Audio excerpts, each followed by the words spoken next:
Good morning सांग माने जय जगन्नाथ। आज आउ गोटे फ्रेश ब्लॉग पाई मु आपण मानक स्वागत जनाऊँगी। चलतु एबे सकाळ 10टा बाजी मु कौन कौन करुच्ची आपण मानक पाखरे शेयर करुच्ची। एबे मु सकाळू गाधी ठाकुर पूजा सारी सारी एबे मु खाइबी और रोषे कौन कौन करी आपण मानक पाखरे शेयर करी। सकाळू जलखिया मु आज पूरी सहित तरकारी खाऊची।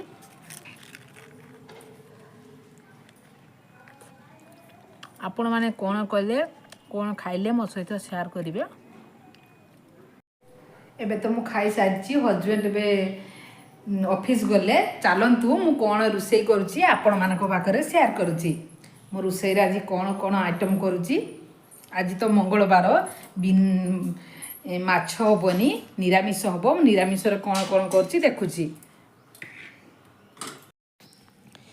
आज रोषे तो हजबैंड तो खाइबे नहीं, झील मु खाइबा से मु डालमा और दही बैगण प्रस्तुत करी। डालमा करने मु फूलकोबी और गाजर और टमाटो को काटी रखी से सब को गोटे प्रेसर कुकर देली और किसी डाली को देली और किसी पानी को देली। आपण मैंने जेकोसी डाली नहीं पारती, मु मुग डाली नहीं मु प्रेसर कुकर करुच्ची। आपण मैंने कढ़ई रे चाहिए करेंगे। से स्वाद अनुजाई लुण और आवश्यक मुताबक हलदी गुंड और गोटे तेजपत्र देली से सब को दे लीड मारिदेली। एबे गोटे हुइसिल मारिबा मु छाड़ी। एबे मु दही बैगण बैगण काटी रखी तेल गरम होगापाई छाड़ी।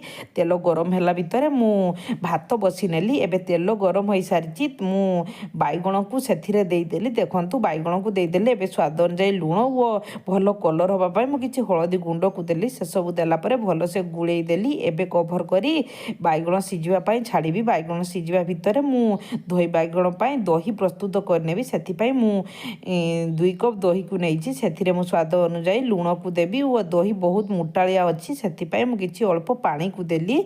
देखंतु एबे स्वाद अनुजाई लुण को देवी। लुण देलापर दही बैगण दही प्रस्तुत हो सारी। मु एबे कभर खोली बैगण को लेउटई देवी। एपट सेपट करी मु बैगण को नाली कलर होबा जाए छाड़ी। देखंतु बैगण आपण आशा करुच्ची आपण मानकु एही वीडियोटी भल लगे। जदि भल लगे प्लीज मो चैनल को सब्सक्राइब करदेवे और नुआ नुआ वीडियो देखापी कमेंट बॉक्स रे जणाइबे। आपण माने केउपरि भाबरे वीडियो देखापी चाहूँगी मते कमेंट बॉक्स रे जणाइबे। एबे देखंतु डाली गोटे हुइसिल मारी सारी। डाली एबे लीड खुलिबा नाही, डाली छुंक देला बेले लीड खुलिबा। एबे दही बैगण बैगण प्रस्तुत हो सारी। एबे बैगण गुड़ी को दही रे देइदबा। देखंतु एबे तार छुंक प्रस्तुत करवा। छुंक प्रस्तुत करने मु तेल रे सुखा लंका को देली और गोटा सोरिष और गोटा जीरा को देली और किछि भुरुसुंगा पत्र को देली।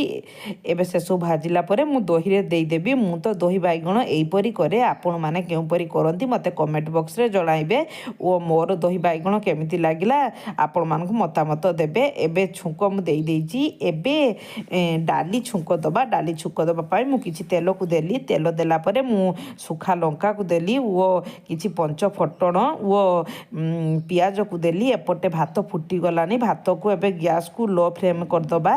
देखंतु पियाज बेसी भाजिबे नाही डाली रे, हल्का भाजिला परे डाली गुड़िक सिझी रखिथिबा डाली गुड़िक मु सेथिरे देई देली। देखंतु सिझी रखिथिबा डाली को सेथिरे मु देई देनी। डाली बहुत बहलिया अछि। मु किछि पानी को सेथिरे देई देली। एबे डाली को हाई फ्लेम रे रखी मु फुटिया पई छाड़ीली। देखो टमाटो गोटिका देइथिली सेथिपाई सिझी साइज ताहाकू गुळेई देली। एबे डाली रे मु गुंड जीरा को हाफ चामच वो काटी रखिथिबा धनिया पत्र को देबी। देखंतु मु काटी रखिथिबा धनिया पत्र को देली। एपटे मु क्षीर को बसी नेली। क्षीर फुटिबा पई मु क्षीर को बसी नेली। एबे डाली प्रस्तुत हो सारी। आपण मानकु केमिति लागिला मतामत देबे। जदि भल लागे एपरी नुआ नुआ वीडियो देखिबा पई मते कमेंट बॉक्स रे जणाइबे। वो मोर रेसिपी केमिति लागुची जणाइबे। जदि भल लागे मोर ज्योति होम किचन आ गोटे चैनल अछि सेथिरे जाई सर्च करी आपण माने नुआ नुआ वीडियो देखि परिबे। जदि आपण मानकु भल लागे प्लीज मो चैनल को सब्सक्राइब करने पाखर थिबा बेल आइकन को देखिदेबे दबिदेबे जहाँ फल नुआ नुआ वीडियो सर्वप्रथमे देखिपारे। देखु ए रोषे सारी सारी वाशिंग मशीन मु कपड़ा पकईली। एबे या बालकनी रे सुखिबा। देखंतु मु एबे ए सब को सुखी नौची। सुखिला परे कथा होची। ମୁଁ ସବୁ କପଡ଼ାକୁ ଶୁଖି ନେଲି। ଏବେ ରୋଷେଇ ସରି ଯାଇଛି, କପଡ଼ା ମଧ୍ୟ ଶୁଖି ନେଇଛି। ଏବେ ଝିଅକୁ ଆଣିବା ପାଇଁ ଯିବା 1:30ରେ। ଏବେ ତ ମୁଁ ଝିଅକୁ ଆଣିବା ପାଇଁ ଯାଉଛି। ସ୍କୁଲଠୁ ଘର ହେଉଛି 700 ମିଟର ହେବ। ମୁଁ ଚାଲି ଚାଲି ଆଣିବା ପାଇଁ ଯାଏ। ଚାଲନ୍ତୁ ଝିଅକୁ ଆଣିବା ପାଇଁ ଯିବା। ଆଣିଲା ପରେ କ'ଣ କ'ଣ କରୁଛି ଆପଣମାନଙ୍କ ପାଖରେ ସେୟାର କରୁଛି।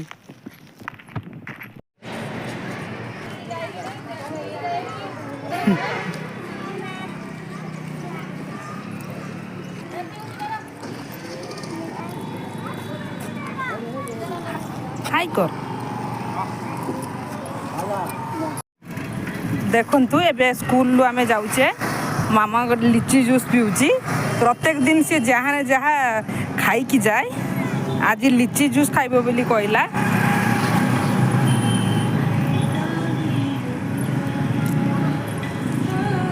ହାଇ କରୁଛି।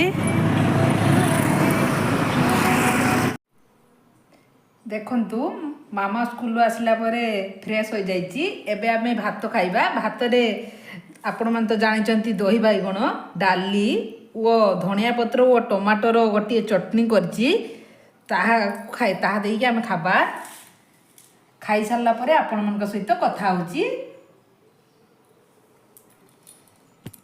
ହାଇ ସାଙ୍ଗମାନେ, ଆମେ ତ ଭାତ ଖାଇସାରି ଶୋଇ ଯାଇଥିଲୁ। ଏବେ ଇଭିନିଂରେ ମୋ ମାମା ପାଠ ପଢ଼ୁଛି। ମୁଁ ଆପଣମାନଙ୍କ ପାଖରେ ସେୟାର କରୁଛି। ଦେଖନ୍ତୁ ସିଏ ବସି ଏଠି ପାଠ ପଢ଼ୁଛି। ଆଜିକା ପାଇଁ ମୁଁ ଭିଡ଼ିଓଟିକୁ ଏଣ୍ଡ କରୁଛି। ଆପଣମାନଙ୍କୁ ଆଜିକା ଭିଡ଼ିଓ କେମିତି ଲାଗିଲା କମେଣ୍ଟ ବକ୍ସରେ ଜଣାଇବେ। ଯଦି ଭଲ ଲାଗେ ପ୍ଲିଜ୍ ଲାଇକ୍ ସେୟାର କମେଣ୍ଟ କରିବେ ଓ ସବସ୍କ୍ରାଇବ୍ କରିବାକୁ ଆଦୌ ଭୁଲିବେନି। ରଖୁଛି। ଜୟ ଜଗନ୍ନାଥ।